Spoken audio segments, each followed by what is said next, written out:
The cape snaps shut around your neck. The man who cuts your hair thinks you drive a delivery route. He's thought so for 9 years. He knows your coffee order. He knows your team. He has no idea you're worth $400 million. Your phone buzzes.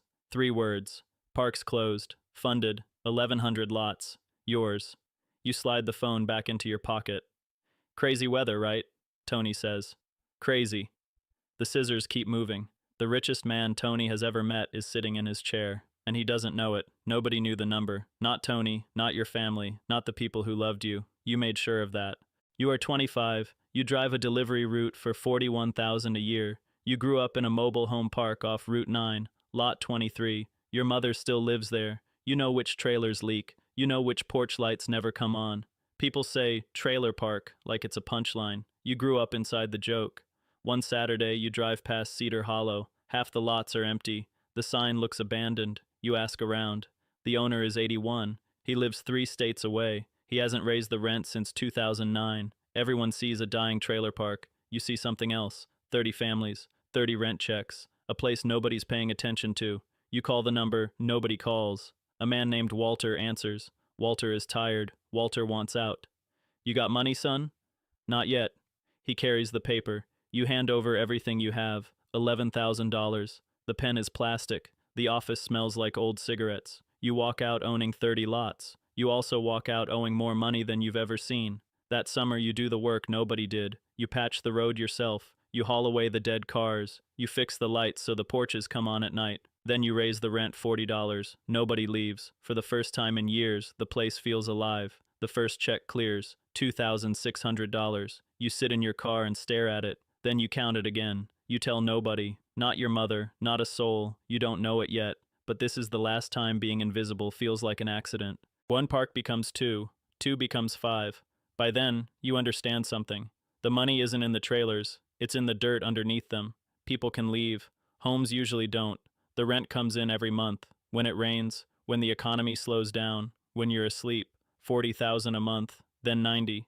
You don't spend it. You buy another park, then another. Then you notice something else. The businesses nobody wants are usually the cheapest. An ice machine outside a gas station. A septic company with 3 trucks. Propane cages behind grocery stores. The things people use every day and never think about.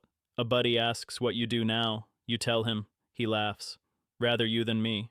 You let him laugh. You don't tell him what the business makes. You don't tell anybody. The parks get bigger. The businesses get bigger. The conversations get smaller.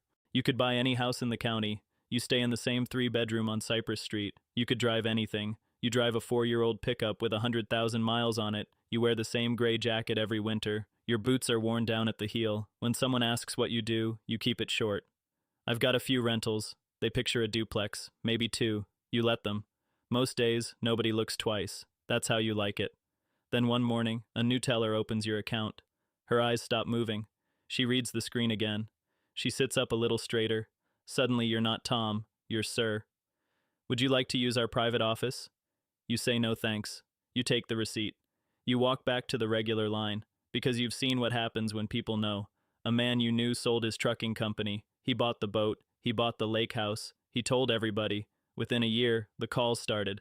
Cousins, old friends, people with opportunities, people with emergencies, people he hadn't heard from in years. Every conversation wanted something. By the end, he spent more time explaining no than enjoying yes. So you keep your mouth shut, you keep the pickup, you keep the house, you keep the story small, a few rentals, nothing special, because the day people find out what you have, they stop seeing you and start seeing the money. So you stay the quiet guy, on purpose. It's your 54th birthday. Nobody calls. You don't tell anyone it's your birthday. There's no one to tell.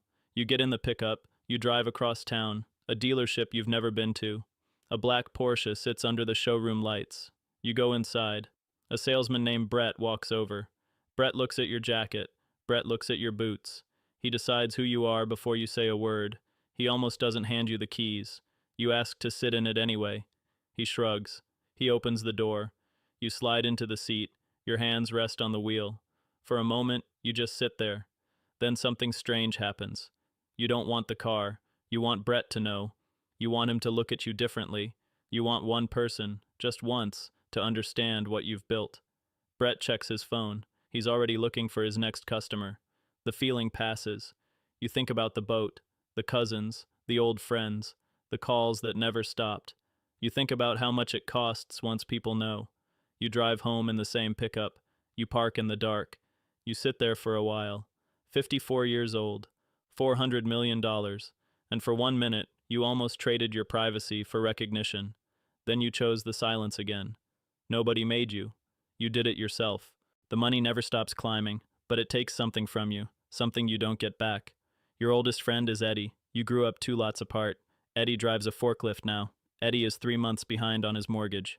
One night he calls you. He's quiet for a long time. Then he asks to borrow $2,000. He says he'll pay you back by spring. You could wire him $1 million and never feel it. You could pay off his house before breakfast. You meet him at a diner. You slide an envelope across the table. $2,000 in cash. Take your time, you say. Eddie's eyes get wet.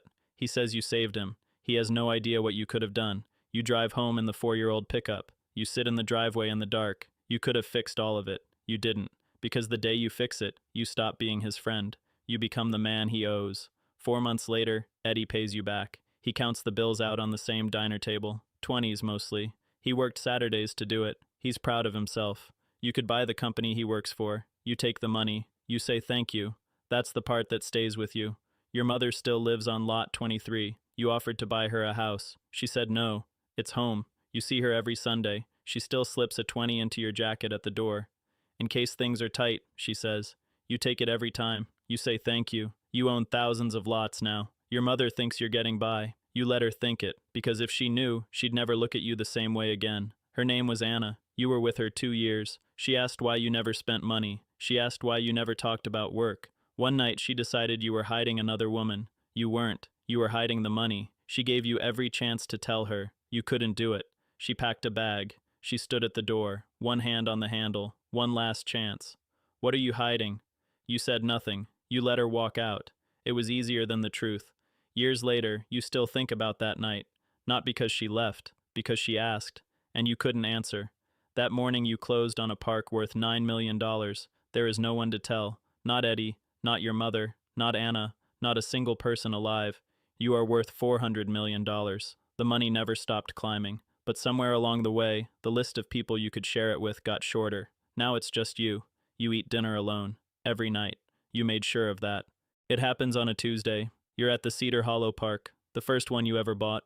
A tenant's porch light is out. You're on your knees on the wooden steps, a screwdriver in your hand. 61 years old. Still fixing the lights yourself. Your phone rings. It's Carol, your accountant.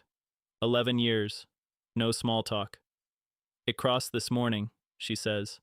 400 million. Net. You say okay. She says she'll send the statement. You hang up. You put the phone back in your pocket.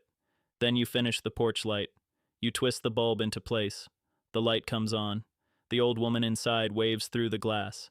She has no idea the man fixing her porch light is worth $400 million. You wave back.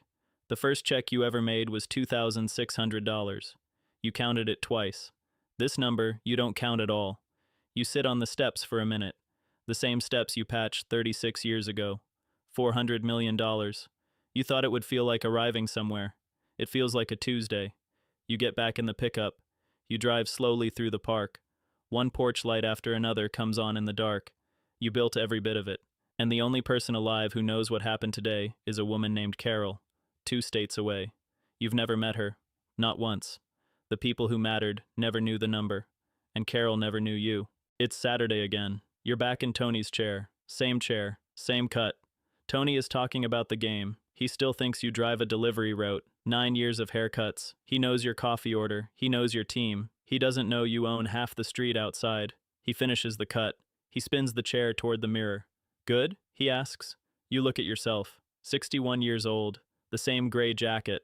The same worn boots. $400 million. Good, you say.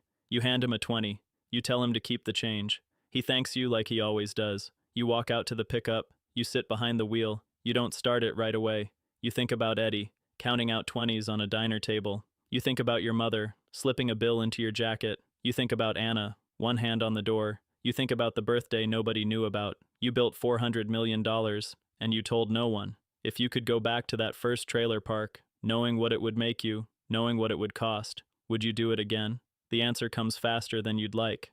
Yes, you start the truck, you pull out of the parking lot. The question that stays with you is why.